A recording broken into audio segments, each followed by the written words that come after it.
যাদের ক্লাস পরীক্ষা রয়েছে তারা কেউ যেন ক্লাস পরীক্ষা মিস না দেয়। আমাদের ছাত্র দলের যে সকল নেতা কর্মী সমর্থক রয়েছে আমরা তাদেরকে অনুরোধ জানাচ্ছি, যার ক্লাস পরীক্ষা রয়েছে তারা আজকে এখানে আসার কোনো প্রয়োজন নেই।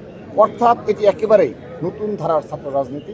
এখানে যার ইচ্ছে হয়, যার মন থেকে যদি মনে হয় যে দেশপ্রেম উদ্ভূত হয়ে এবং একটি বাংলাদেশ বিনির্মাণে ভূমিকা রাখার সুযোগ রয়েছে আমরা, এবং যদি মনে হয় যে হ্যাঁ জনাব তারেক রহমানের যে কার্যক্রম, তার যে প্রতিশ্রুতি, এগুলো তিনি রক্ষা করতে পারবেন কিংবা দেশের জন্য মঙ্গল, তাহলে আসবেন।